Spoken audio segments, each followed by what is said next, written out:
वर्ष 1974 में एक फिल्म आई थी। इस फिल्म का नाम था रोटी कपड़ा और मकान। ये फिल्म मशहूर अभिनेता मनोज कुमार ने बनाई थी और इसमें उनके साथ अमिताभ बच्चन, शशि कपूर और जीनत अमान जैसे कलाकारों ने काम किया था। ये फिल्म आजादी के बाद भी बुनियादी जरूरतों के लिए जूझ रहे भारत के आम आदमी की कहानी थी। आज हम करीब 50 वर्ष पुरानी इस फिल्म को इसलिए याद कर रहे हैं क्योंकि आज 21वीं सदी के भारत में रोटी, कपड़ा और मकान जैसे मुद्दे नहीं रह गए।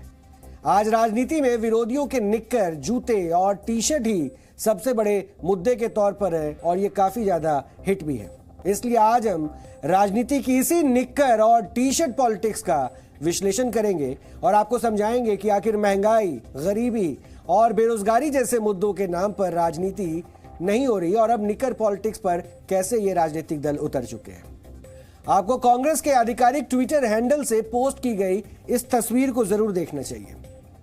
इसमें एक खाकी रंग का एक हाफ पैंट है जो एक तरफ से जल रहा है और फोटो के नीचे लिखा है 145 दिन बाकी है।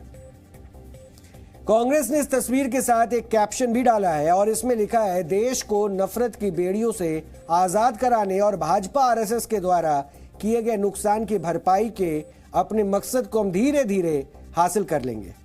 यहाँ आपको यह भी जानना चाहिए कि इस तस्वीर में जिस खाकी निक्कर को जलता हुआ दिखाया गया है वो राष्ट्रीय स्वयंसेवक संघ यानी आरएसएस की पहचान रही है और संघ के स्वयंसेवक इसी तरह के हाफ पैंट पहनते रहे हैं। कांग्रेस के इस ट्वीट पर विवाद शुरू हो गया है।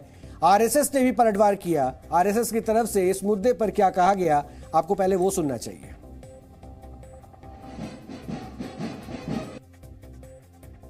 एक तो हेट्रेड से आप जोड़ना चाहते हैं क्या? हेट्रेड वो पाल रखे हैं बहुत पहले से और उनके बाप दादा ने भी संघ का बहुत तिरस्कार किया, अपनी सारी ताकत के साथ संघ को रोकने का प्रयत्न किया। दो बार भी बिना कारण प्रतिबंध लादे गए, संघ रोका नहीं है, लगातार बढ़ते रहा है। संघ क्यों बढ़ रहा है? तो संघ के पास सत्य सिद्धांत है।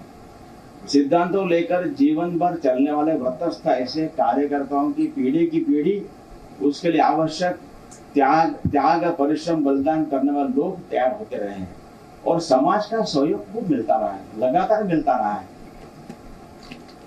ठीक है, इसलिए इससे भी उनका हेट्रेड ही ध्यान में आता है। तो क्या कहना उसके बारे में, कुछ कमेंट करने लायक वो सारा चित्र वगैरह भी।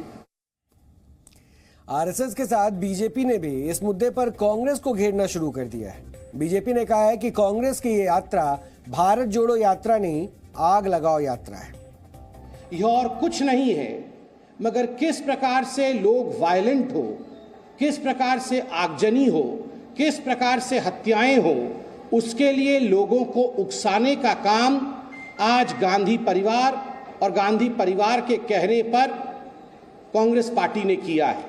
Bye sending this message, Rahul Gandhi, do you want violence in this country? Do you want people to burn each other?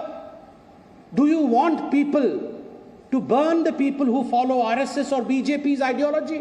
Is this what the message that you are trying to deliver? Is this what the message the Congress party is trying to deliver through this tweet? Rahul Gandhi, ये भारत जोड़ो आंदोलन नहीं है, ये भारत तोड़ो और आग जलाओ आंदोलन है। और आज भारतीय जनता पार्टी बहुत जिम्मेदारी के साथ कहती है, इंडियन कॉन्स्टिट्यूशन और भारत के संविधान में हिंसा के लिए कोई स्थान नहीं है।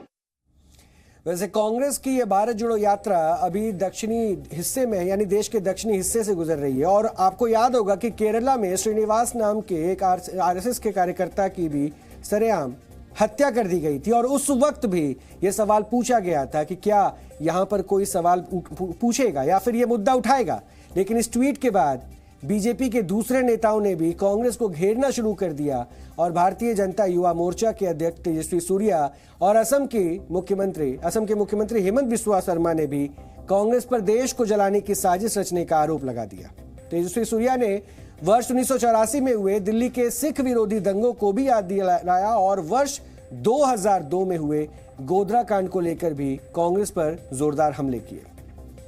बीजेपी के इन आरोपों पर कांग्रेस ने भी पलटवार किया और बीजेपी पर राहुल गांधी की टी शर्ट और जूतों को भी मुद्दा बनाने पर तंज कसा। ये टी शर्ट का जवाब, ये बिल्कुल मैं समझता हूँ ये बिल्कुल चाइल्डिश कमेंट था टी शर्ट के बारे में। टी शर्ट के बारे में, अंडरवेयर के बारे में, बनियान के बारे में मैं नहीं जाना चाहता हूँ। ये भारत जोड़ो यात्रा है, इसके मकसद हैं, मैंने कई बार कहा है, आर्थिक, सामाजिक, राजनीतिक चुनौतियों को मद्देनजर रखते हुए हमने ये भारत जोड़ो यात्रा निकाला है।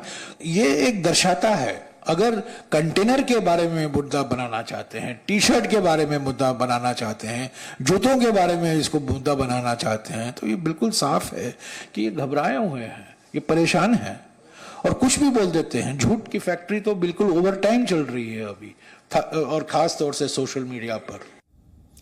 आपको ये भी समझ में आना चाहिए कि ये कपड़ों को मुद्दा बनाने वाली राजनीति भी कोई पहली बार नहीं हो रही है। लगातार प्रधानमंत्री क्या लिबास पहनते हैं उसको लेकर भी कांग्रेस ने कटाक्ष किया है। अमित शाह क्या मफलर डालते हैं उसको लेकर भी सवाल उठाया और उस राजनीति का ये हिस्सा अब राहुल गांधी तक पहुंचा। हालांकि राहुल गांधी या कांग्रेस ने पहली बार संघ पर निशाना नहीं साधा है और आरएसएस का विरोध फिलहाल राहुल गांधी की राजनीति के केंद्र बिंदु में है। लेकिन आज उन्हें अपनी ही पार्टी के संस्थापक नेताओं के संघ के प्रति विचारों को भी जरूर जान लेना चाहिए। पहला विचार राष्ट्रपिता महात्मा गांधी का है, जिन्होंने आरएसएस को संबोधित करते हुए एक पत्र में कहा कि आरएसएस के सामाजिक कार्यों में मैं राष्ट्रहित देख रहा हूं, व्यक्तिगत चरित्र ध्येय के प्रति प्रतिबद्धता है और इस कार्य में आपको सफलता ना मिलने का प्रश्न ही नहीं उठता। यही नहीं, देश के पहले प्रधानमंत्री पंडित जवाहरलाल नेहरू ने कहा था कि मेरी पार्टी का संघ के साथ वैचारिक मतभेद हो सकता है, लेकिन जब देश संकट में हो तो हम सबको एकजुट होकर काम करना चाहिए। लोकनायक जयप्रकाश नारायण ने एक बार कहा था कि संघ के स्वयंसेवकों की देशभक्ति किसी प्रधानमंत्री से कम नहीं है और अगर जनसंघ फांसीवादी है तो मैं भी फांसीवादी हूं।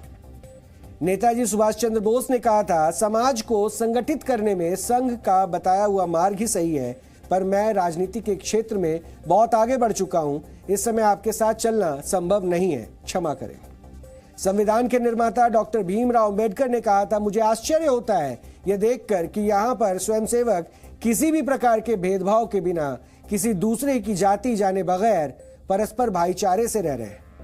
डॉक्टर जाकिर हुसैन ने कहा था, आरएसएस के ऊपर दंगा और दहशतगर्दी का आरोप है, यह बिल्कुल बेबुनियाद है। परस्पर प्रेम, सौहार्द, संगठन, ऐसे विचार मुसलमानों को संघ से सीखना चाहिए। पंडित मदन मोहन मालवीय ने कहा था कि लोग मुझे रॉयल बेगर कहकर बुलाते हैं, अगर आप चाहें तो मैं संघ के लिए धन जुटाऊंगा। आरएसएस पर सारे विचार देश के महापुरुषों के हैं, जो आपको इतिहास की किताबों में भी मिल जाएंगे। सबसे विशेष बात यह है कि ये इनमें से ज्यादातर महापुरुष वो थे जिन्होंने कांग्रेस को बनाया था, लेकिन अब उसी कांग्रेस की राजनीति का स्तर कितना ज्यादा नीचे जा चुका है कि ये उसके ट्वीट से भी अब पता चल रहा है।